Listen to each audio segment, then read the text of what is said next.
Ukraine যুদ্ধ বন্ধে কোনো চুক্তি ছাড়াই আলাস্কায় শেষ হলো ট্রাম্প পুতিন বৈঠক। আলোচনায় অগ্রগতির দাবি ট্রাম্পের। চট্টগ্রামের বাকুলিয়ায় একটি ঝুট গোডাউন ও প্লাস্টিক কারখানায় ভয়াবহ আগুন, ফায়ার সার্ভিসের 7 ঘন্টার চেষ্টায় নিয়ন্ত্রণে। খুলনার রূপসাই কৃষি ব্যাংকের ভোল্ট ভেঙে 16 লাখ টাকা ডাকাতি, জড়িত সন্দেহে এখনো কাউকে ধরতে পারেনি পুলিশ। ডাকসু নির্বাচন ঘিরে ছোট সংগঠনগুলোর মাঝে চলছে জোট গঠনের দর কষাকষি, বড় সংগঠনগুলো ব্যস্ত প্যানেল নির্ধারণে। পদ্মায় পানি বেড়ে কুষ্টিয়ার দৌলতপুরের নিম্নাঞ্চল প্লাবিত, পানিবন্দী 60,000 মানুষ, তলিয়েছে বেশিরভাগ ফসলি জমি। এবং প্রিমিয়ার লিগের নতুন মৌসুমে আনফিল্ডে বোর্নমাউথকে হারালো লিভারপুল, 4-2 গোলের জয় দিয়ে বছর শুরু করলো চ্যাম্পিয়নরা। দেখছিলেন শিরোনাম সংবাদ সকালের সঙ্গে আছি আমি আয়েশা বুবলি। এবার বিস্তারিত। শুরুতেই আন্তর্জাতিক প্রসঙ্গ। কোনো চুক্তি ছাড়াই শেষ হলো ট্রাম্প পুতিনের ঐতিহাসিক আলাস্কা বৈঠক। শুক্রবার টানা 3 ঘন্টা আলোচনা হলেও ইউক্রেন যুদ্ধে বন্ধে সমঝোতায় পৌঁছাতে ব্যর্থ দুই নেতা। জয়েন্ট বেস এলমেন ফোর্ট রিচার্ডসনে বৈঠক শেষে একটি গঠনমূলক ও ফলপ্রসূ আলোচনার ঘোষণা দিয়েছেন ট্রাম্প পুতিন। আলাদা সংবাদ সম্মেলনে মার্কিন প্রেসিডেন্ট ডোনাল্ড ট্রাম্প জানান, একটি চুক্তি অর্জনের পথ সুগম হয়েছে। ফোনালাপে দ্রুতই ইউক্রেন ও ন্যাটো মিত্রদের এ নিয়ে আলোচনার কথা জানান তিনি। একই সুরে প্রেসিডেন্ট ভ্লাদিমির পুতিন জানান, ট্রাম্প প্রেসিডেন্ট থাকলে 2022 সালে যুদ্ধ শুরু হতো না। এ সময় রাশিয়ার স্বার্থ বিবেচনায় রেখে শান্তির পথ অনুসরণের ইঙ্গিত দেন তিনি। এতে ইউক্রেন ও ইউরোপীয় ইউনিয়ন বাধা হয়ে দাঁড়াবে না বলেও আশাবাদ ব্যক্ত করেন রাশিয়ান প্রেসিডেন্ট। বলেন, যুদ্ধ বন্ধে নিরসন করতে হবে মূল কারণগুলো। এছাড়া পরবর্তী বৈঠক মস্কোতে আয়োজনের প্রস্তাব দেন পুতিন।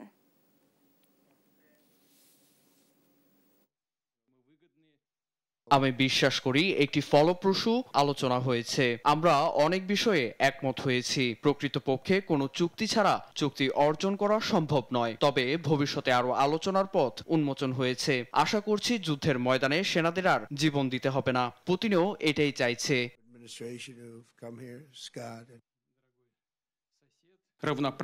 শুভকামনার স্বর প্রকাশের জন্য আমি ট্রাম্পকে ধন্যবাদ জানাতে চাই। ট্রাম্প স্পষ্টত তার দেশের সমৃদ্ধির বিষয়ে মনোযোগী, তবে তিনি এটাও বুঝেছেন রাশিয়ারও নিজের স্বার্থ রয়েছে। আশা করছি যুক্তরাষ্ট্র ও রাশিয়া ভবিষ্যতে একসঙ্গে কাজ করবে। এবার দেশের খবর। চট্টগ্রামের বাকুলিয়ায় একটি ঝুটের গোডাউন ও প্লাস্টিক কারখানায় লাগা আগুন ফায়ার সার্ভিসের 7 ঘন্টার চেষ্টায় নিয়ন্ত্রণে এসেছে। শনিবার সকাল 8টার দিকে ফায়ার সার্ভিসের 11 ইউনিটের চেষ্টায় আগুন নিয়ন্ত্রণে আসে। তবে ঝুট কাপড় থাকার কারণে দ্রুত আগুন নিয়ন্ত্রণে আনা সম্ভব হয়নি বলে জানায় ফায়ার সার্ভিস। প্রত্যক্ষদর্শীরা জানায়, জুট গোডাউনে আগুন লাগার পর তা আশপাশের দোকান ও বসত বাড়িতে দ্রুত ছড়িয়ে পড়ে। রাত 2টার পর আগুনের তীব্রতা বাড়তে থাকে। খবর পেয়ে আগুন নিয়ন্ত্রণে যোগ দেয় ফায়ার সার্ভিসের 11টি ইউনিট। এ ঘটনায় কোনো হতাহতের ঘটনা ঘটেনি। ব্যবসায়ীদের দাবি, পুড়ে গেছে তাদের লাখ লাখ টাকার মালামাল।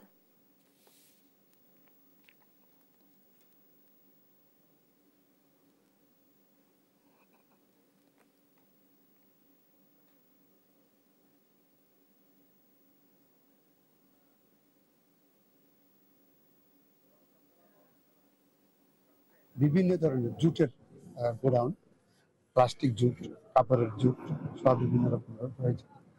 এগুলো যেহেতু জুটের গোডাউন এবং বিশাল আকার, সেখানে ধার্যগ্রস্ত রয়েছে, সেগুলো হয়তো পানি উপরের দিকে যাচ্ছে কিন্তু নিচের পানি ঢুকতেছে না। এই হিসাবে একটু সময় নিচ্ছে। আমরা এখন ডেলফিন আসছি, এটা কিছুক্ষণ পরে অগ্নিকাণ্ডের কারণ এবং ক্ষয়ক্ষতির কি পরিমাণ, এগুলো আমরা যখন রিপোর্টিং ফেজে যাব, অপারেশন ফেজ শেষ করে, তখনই আমরা জানতে পারবো। এ বিষয়ে আরো জানাতে সেখান থেকে যুক্ত হচ্ছেন সহকর্মী আজিজা হক পায়েল। পায়েল, কিভাবে আগুন লেগেছে এবং নেভাতে এত সময় কেন লাগলো এবং এখনো পর্যন্ত ক্ষয়ক্ষতির বিষয়ে কিছু জানা গেছে কিনা আমাদের জানাবেন। হুবলি, যেমনটি শুনছিলেন, গতকাল ভোর রাতে আপনার 3টা 4টার দিকে আগুনের সূত্রপাত সূত্রপাত হয়েছে আমরা জানতে পেরেছি।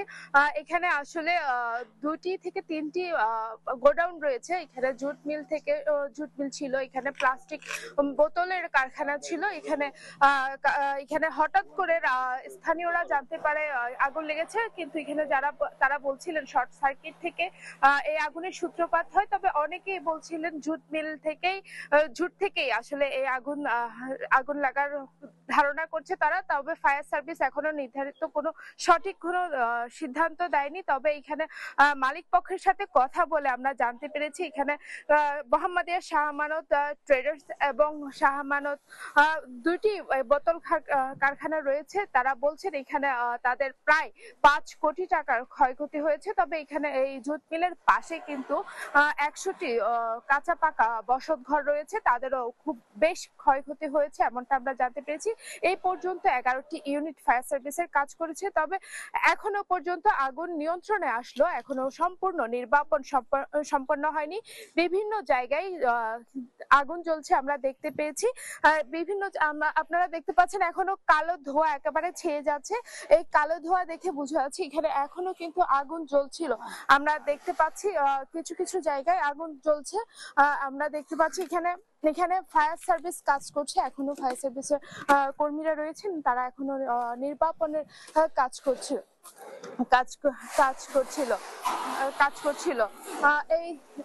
এই ছিল ফায়ার সার্ভিসের সর্বশেষ আপডেট। হুগলি।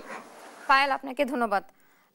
দর্শক, চট্টগ্রামের বাকলে একটি ঝুটের গোডাউন ও প্লাস্টিকের কারখানায় আগুন লেগেছে, সে বিষয়ে বিস্তারিত জানাচ্ছিলেন আমাদের সহকর্মী পায়েল। খুলনার রূপসায় কৃষি ব্যাংকের ভল্ট ভেঙে 16 লাখ টাকা চুরির ঘটনা ঘটেছে। গতরাতে কৃষি ব্যাংকের রূপসাঘাট শাখায় এই ডাকাতির ঘটনা ঘটে। স্থানীয়রা জানায় রাত 10টার দিকে নিরাপত্তা প্রহরী ব্যাংকের মূল গেটের কলাপসিবল গেটের তালা কাটা দেখে চিৎকার করতে থাকে। পরে স্থানীয়রা এগিয়ে এসে ঘটনাটি রূপসা থানাকে জানায়।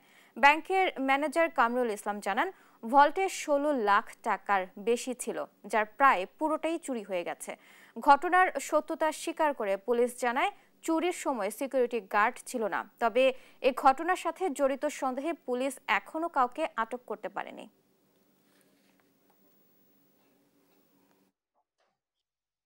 আমাকে 10টা 17 ফোন দিয়েছে একটা সিকিউরিটি, তখন আমি আসছি, আসার পরেই দেখতেছি আপনারা যেটা দেখতেছেন 16,00,000 টাকা ছিল। মানে 1500 টাকা আছে, 1420 টাকা আছে, আর নাই, সব নিয়ে গেছে। প্রাথমিকভাবে আমাদেরকে মনে হচ্ছে যেহেতু আজকে ছুটির দিন ছিল, স্বাভাবিকভাবেই যারা ব্যাংকের কর্মকর্তা কর্মচারী তারা বাইরে ছিল, এই সুযোগে হয়তোবা কিছু কতিপয় দুষ্কৃতিচারী চোর বা তারা আসলে এই সুযোগটা নিয়ে কিছু টাকা পয়সা চুরি করছে। দর্শক, ব্যাংক ডাকাতির আরো খবর জানাতে সেখান থেকে যুক্ত হচ্ছেন সহকর্মী নূর ইসলাম রকি। ব্যাংক ডাকাতির কি আপডেট আছে আপনার কাছে, আমাদের জানাবেন।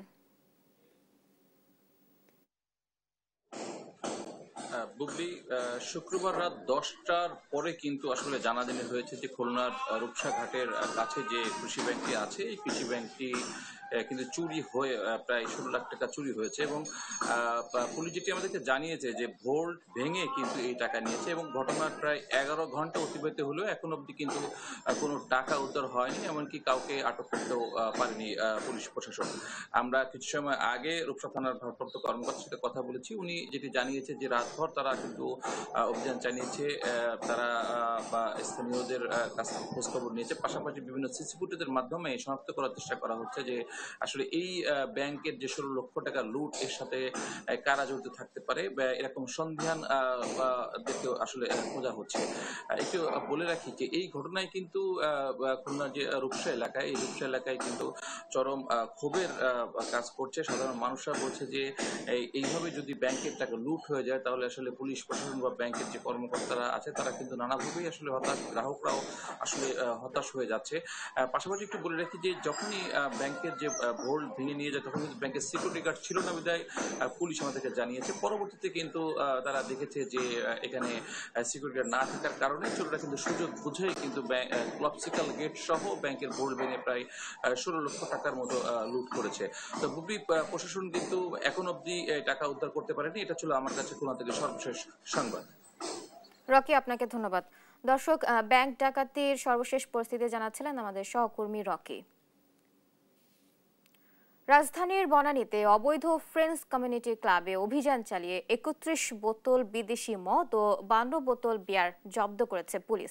শুক্রবার রাতে গোপন সংবাদের ভিত্তিতে বনানীর ফ্রেন্ডস কমিউনিটি ক্লাবে অভিযান চালায় বনানী থানা পুলিশ। পুলিশের দাবি, অভিযানকালে কোনো ব্যক্তির উপস্থিতি না পাওয়ায় কাউকে গ্রেফতার করা সম্ভব হয়নি।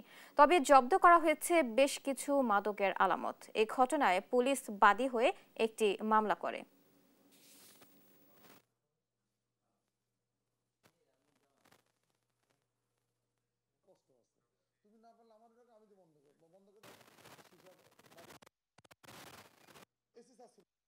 আমাদের সাব ইন্সপেক্টর সোর্সের মাধ্যমে সংবাদ পাই যে ফ্রেন্ডস ক্লাবে অবৈধভাবে কিছু মদ, কিছু বিয়ার সংরক্ষিত আছে। আর বিভিন্ন প্রকারের মদ আমরা ৩১ বোতল হলো মদ আমরা জব্দ করি, আর বিভিন্ন প্রকারের ৫২টি বিয়ার আমরা জব্দ করি।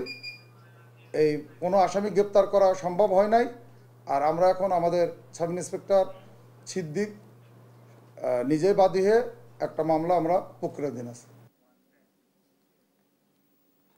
সিলেটে লুট হওয়া আনুমানিক ৭,০০০ ঘনফুট সাদা পাথর উদ্ধার করেছে র্যাপিড অ্যাকশন ব্যাটালিয়ন। শুক্রবার বিকেল ৫:৩০টার দিকে জয়ন্তাপুর উপজেলার আসামপাড়া এলাকায় র্যাব ৯ ও সিলেট জেলা প্রশাসনের যৌথ অভিযানে এসব পাথর উদ্ধার করা হয়। র্যাব জানায়, গেল ১ বছরে কোম্পানিগঞ্জ ও গোয়াইনঘাট উপজেলায় অবৈধভাবে বিপুল পরিমাণ পাথর উত্তোলন করা হয়। বিষয়টি নিয়ে গণমাধ্যমে ব্যাপক আলোড়ন সৃষ্টি হয়। এরই ধারাবাহিকতায় গোপন সংবাদের ভিত্তিতে আসামপাড়ায় অভিযান পরিচালনা করা হয়। এ সময় জাফলং থেকে লুট হওয়া বিপুল পরিমাণ পাথর উদ্ধার করা হয়।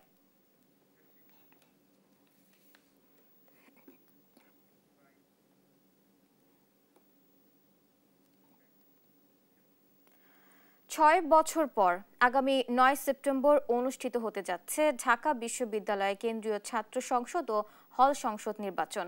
এই নির্বাচন ঘিরে বিভিন্ন ছাত্র সংগঠন এবং সম্ভাব্য স্বতন্ত্র প্যানেলের প্রার্থীরা এখন ব্যস্ত সময় পার করছেন।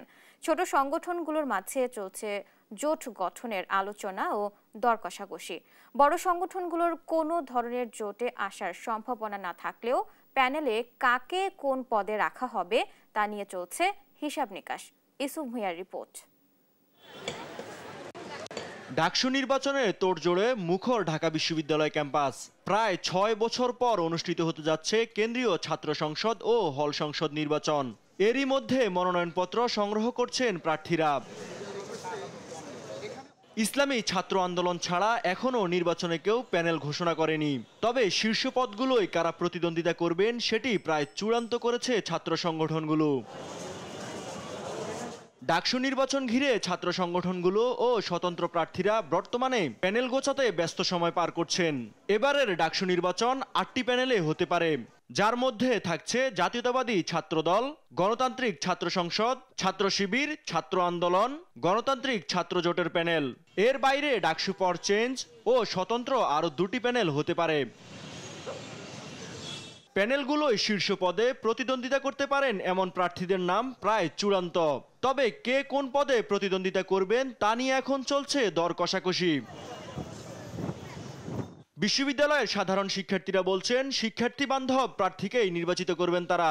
ঢাকা ইউনিভার্সিটিতে যেই সংগঠনগুলো আছে সেই সংগঠনগুলো যেন শিক্ষার্থীদের প্রতিনিধি করে, তারাই হচ্ছে আমার মনে হয় যে ঢাকা ইউনিভার্সিটির ডাকসুতে বসার একটা অধিকার রাখে। প্রতি বছরই ডাকসু নির্বাচনটা হোক, প্রয়োজনে ক্যালেন্ডার ওয়াইজ বিশ্ববিদ্যালয়ের ক্যালেন্ডারে বা প্রয়োজনে এটা অন্তর্ভুক্ত করা যায় যে প্রতি বছর এই সময় তফসিল ঘোষণা করা হবে, এই সময় নির্বাচনটা হবে।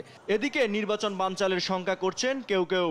এমনটি হলে তা কঠোরভাবে প্রতিহত করার ঘোষণাও দেন তারা। এই বিশ্ববিদ্যালয় প্রশাসনের ভিতরে থেকে এবং বিভিন্ন বলয় থেকে ডাকসু না হওয়ার জন্য অনেকগুলো ফ্যাক্টর কাজ করতেছে। কেওয়াজ লাগে ডাকসু নির্বাচনটাকে বানচাল করা, এবং এই ধরনের প্রক্রিয়া চলমান থাকবে। কেউ নিজে ভয় পেয়ে ডাকসুকে বানচাল করা কিংবা ডাকসু পিছিয়ে দেওয়া কিংবা এই ধরনের কোনো প্রচেষ্টা যদি কেউ করে, আমরা আশা করব ঢাকা বিশ্ববিদ্যালয়ের শিক্ষার্থীরা সবাই সম্মিলিতভাবে তাদেরকে বয়কট করবে। তবে ডাকসু নির্বাচন কমিশনের প্রধান জানান, কোনো ধরনের ধোঁয়াশা নয়, সঠিক সময় হবে নির্বাচন। আমরা সেই ধরনের কোনো ধরনের ধোঁয়াশা আমাদের যারা এখানে আসছে তাদের ভিতর দেখি না। আমরাও চাচ্ছি ডাকসু যেহেতু তাদেরই প্রত্যাশা, চমৎকার একটা পরিবেশ, এই ধরনের একটা সুযোগ সবসময় আর তৈরি হয় না। কোনো দিক থেকে কারো কোনো চাপ নাই, চাপমুক্ত একটা পরিবেশে আমাদের প্রিয় ছাত্রছাত্রীরা চমৎকার একটা ডাকসু করতে পারবে, এটাই তো প্রত্যাশিত। সব ঠিক থাকলে আগামী 9 সেপ্টেম্বর ডাকসু ও হল সংসদ নির্বাচনের ভোট গ্রহণ অনুষ্ঠিত হবে। ইউসুফ ভুঁইয়া, দেশ টিভি, ঢাকা। দেখছেন সংবাদ সকাল। ফারাক্কার বিরূপ প্রভাবে পদ্মায় পানি বেড়ে প্লাবিত হয়েছে কুষ্টিয়ার দৌলতপুর উপজেলার নিম্নাঞ্চল।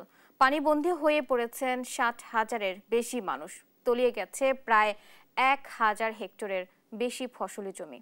উপজেলা প্রশাসনের উদ্যোগে ত্রাণ সহায়তা প্রদান করা হলেও তা চাহিদার তুলনায় অপ্রতুল।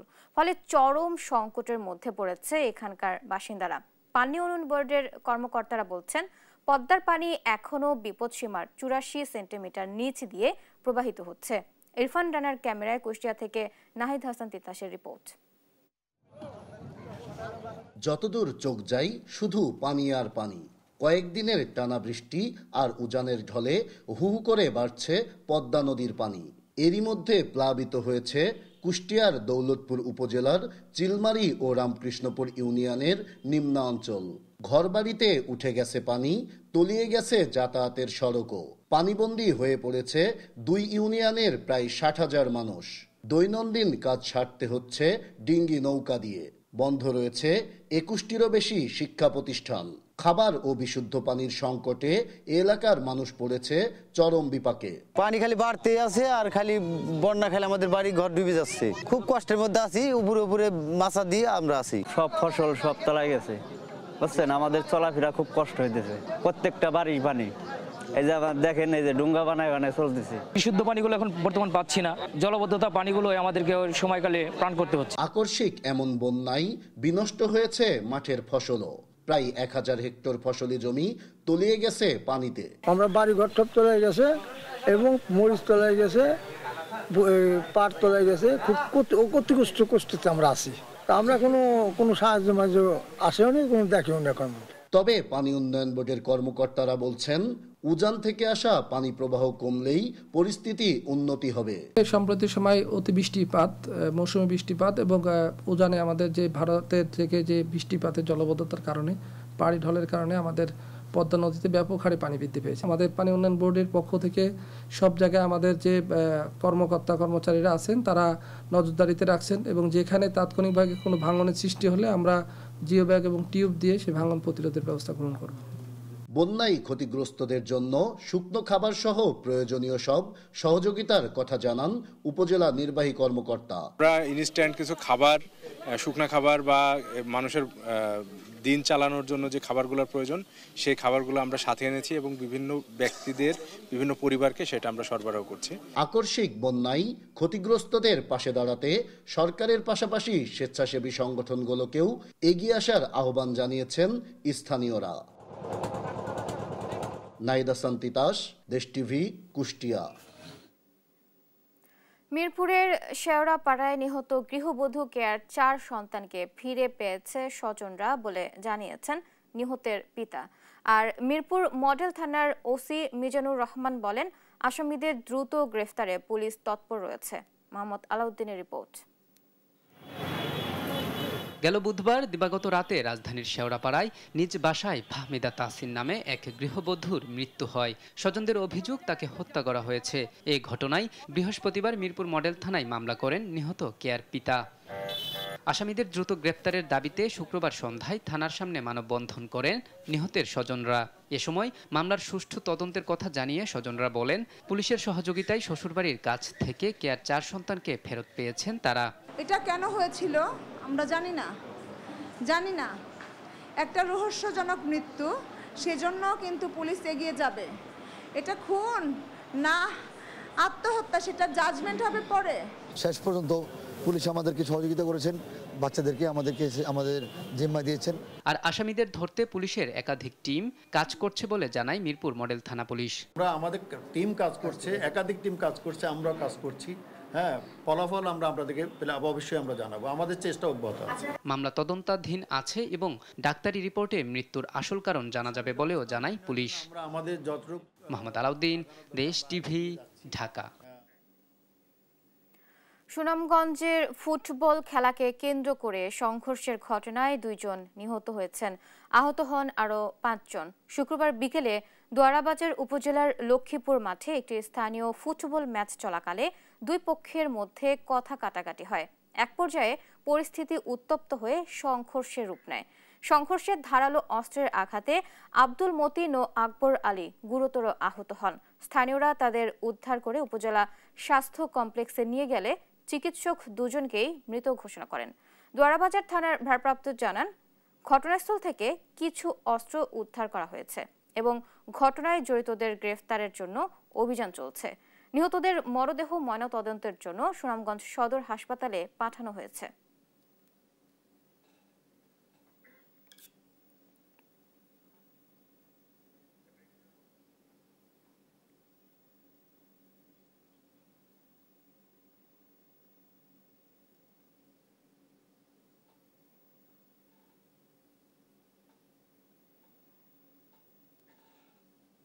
দেখছেন সংবাদ সকাল।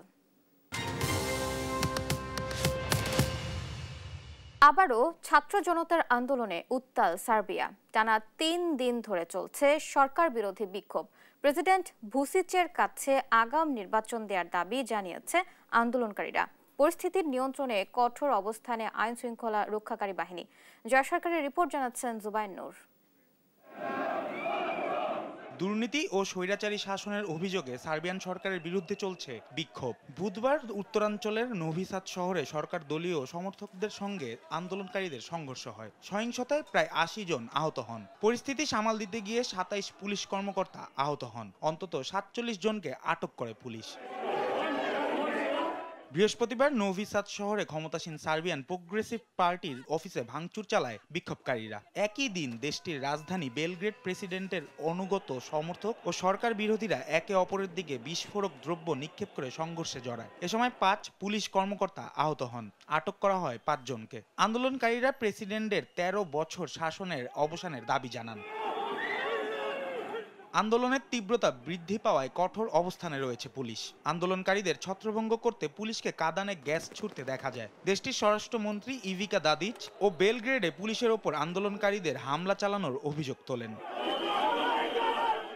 দেশটিতে চলমান সংঘাতকে বিদেশি ষড়যন্ত্র বলে অভিহিত করেন প্রেসিডেন্ট আলেকজান্ডার ভুসিচ। আন্দোলনকারীদের আগাম নির্বাচনের দাবিকে তিনি নাকচ করে দেন। দেশটির আইন শৃঙ্খলা রক্ষাকারী বাহিনীকে তিনি আরও কঠোর হওয়ার নির্দেশ দেন।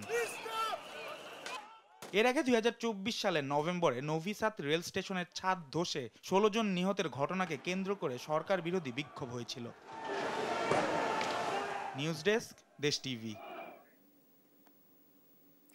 পাকিস্তান কাশ্মীর সহ উত্তর পশ্চিমাঞ্চলের একাধিক স্থানে 24 ঘন্টায় আকস্মিক বন্যায় প্রাণ গেছে অন্তত 200 জনের। অতিবৃষ্টির প্রভাবে আকস্মিক বন্যা ও ভূমিধসে এসব প্রাণহানি ঘটে। রয়টার্স জানায়, খাইবার পাখতুনখাওয়া প্রদেশের পাহাড়ি এলাকায় প্রাণ গেছে 150 জনের। দুর্যোগপূর্ণ পরিস্থিতিতে ক্ষতিগ্রস্ত হয়েছে অন্তত অর্ধশত অবকাঠামো। এ সময় স্থানীয় বাসিন্দাদের উদ্ধারে গিয়ে হেলিকপ্টার বিধ্বস্ত হয়ে প্রাণ হারান আরও 5 উদ্ধারকর্মী। 21 আগস্ট পর্যন্ত ভারী বৃষ্টিপাত হওয়ার সম্ভাবনা রয়েছে জানিয়ে সতর্কতা জারি করেছে স্থানীয় আবহাওয়া অধিদপ্তর। নিহতদের পরিবারের প্রতি সমবেদনা জানিয়েছেন দেশটির প্রধানমন্ত্রী শাহবাজ শরীফ।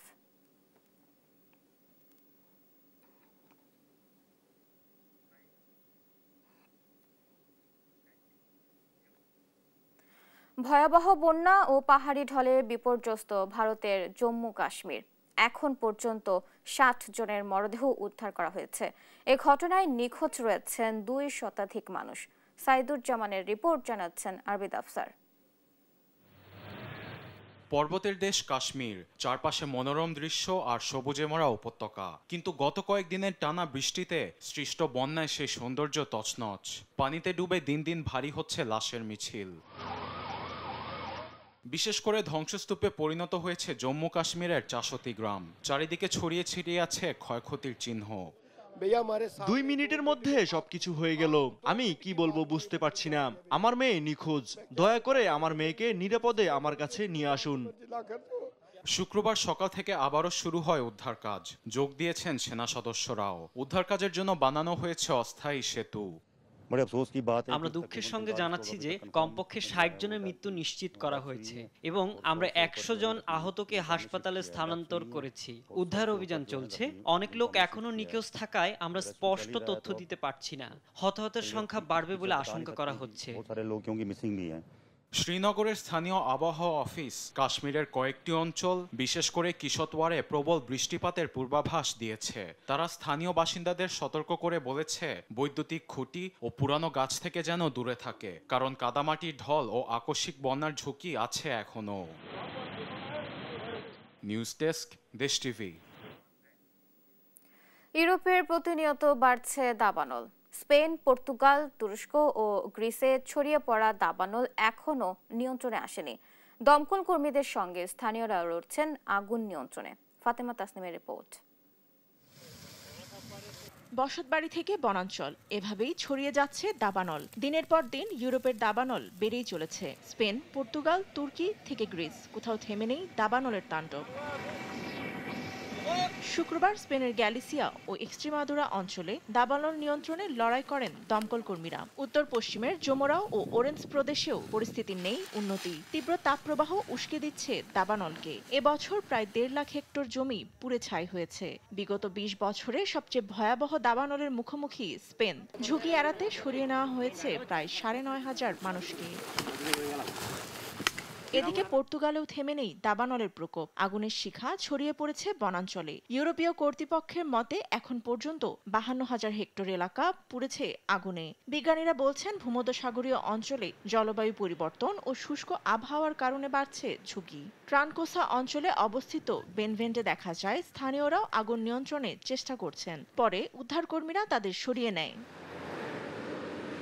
তুরস্কের দক্ষিণাঞ্চলে মেরসিন প্রদেশে বনাঞ্চল সহ দাবানল ছড়িয়েছে বসতবাড়িতে। পৌরসভা জানিয়েছে ৬টি গ্রামের মধ্যে ২টি গ্রামের ৭০% পুড়ে গেছে। দমকল কর্মীরা আগুন নেভানোর কাজ অব্যাহত রেখেছে। সরিয়ে নেওয়া হয়েছে স্থানীয়দের। গ্রিসের আমানিতেও বাড়ছে দাবানল। বিস্তৃত অঞ্চল জুড়ে গাছ ও বনভূমি পুড়তে দেখা যায়। ফাতেমা তাসনিম, নিউজ ডেস্ক, দেশ টিভি। প্লাস্টিক দূষণ বন্ধে চুক্তি করতে জেনেভা আলোচনা আবারও ব্যর্থ হতে চলেছে। কোনো কার্যকরী সিদ্ধান্ত ছাড়াই শেষ হলো বিশ্ব নেতাদের এই আলোচনা। ২ বছরের বেশি সময় ধরে এভাবেই চলে আসছে। এ নিয়ে ষষ্ঠবারের মতো প্রচেষ্টা ব্যর্থ হলো। বিস্তারিত তনিমা ইসলামের রিপোর্টে জানাচ্ছেন রায়হান কবির শুভ্র। জলজ প্রাণীর আবাসস্থল সমুদ্র, কিন্তু শ্রেষ্ঠ জীব দাবিদার মানুষের কারণে তাদের সেই আবাসস্থল আর নিরাপদ থাকছে না, পরিণত হচ্ছে ময়লার স্তূপে। এর অধিকাংশই প্লাস্টিক কণা।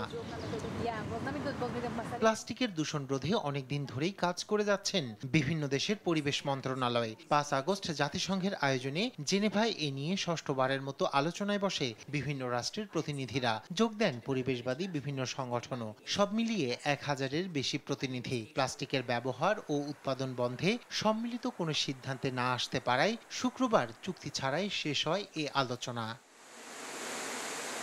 এদিকে একটি কার্যকর চুক্তির দাবি জানান জাতিসংঘ পরিবেশ কর্মসূচির নির্বাহী পরিচালক ইঙ্গার এন্ডারসন। আমি এমন চুক্তি চাই যেখানে সামগ্রিক পরিবেশ সহ প্লাস্টিক দূষণের অবসান ঘটবে। জাতিসংঘের ১৯৩টি সদস্য দেশ আছে, তারা সকলেই আলোচনা করছেন। এই আলোচনা কোনো সমাধান না আসলে পরে এটি আর সম্ভব হবে না। পানামা, কেনিয়া, ফ্রান্স, যুক্তরাজ্য সহ মোট ১৮৪টি দেশ ক্ষতিকর প্লাস্টিক উৎপাদন রোধে সম্মতি প্রদান করেন, কিন্তু তেল উৎপাদনকারী দেশগুলো শুধু প্লাস্টিক বর্জ্য নিয়ন্ত্রণের মধ্যেই সীমিত থাকতে চায়। আর অন্তত ১০০টি দেশ পরিষ্কার পরিচ্ছন্নতা, বর্জ্যের পুনর্ব্যবহার এবং বিষাক্ত রাসায়নিকের উৎপাদন বন্ধের বিষয়ে আলোচনা তোলে। গেল বছর দক্ষিণ কোরিয়ায় জাতিসংঘ পরিবেশ পরিষদ আয়োজিত প্লাস্টিক উৎপাদন বন্ধের বৈঠকটিও একইভাবে ব্যর্থ হয়। প্লাস্টিক দূষণ রোধে চুক্তি করা না গেলে ২০৬০ সালের মধ্যেই এর উৎপাদন বৃদ্ধি পাবে, যা স্বাস্থ্য ঝুঁকি ও জলবায়ু দূষণে বড় ভূমিকা রাখবে বলে মনে করছেন বিশেষজ্ঞরা।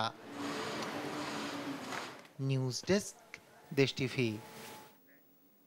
দেখছেন সংবাদ সকাল।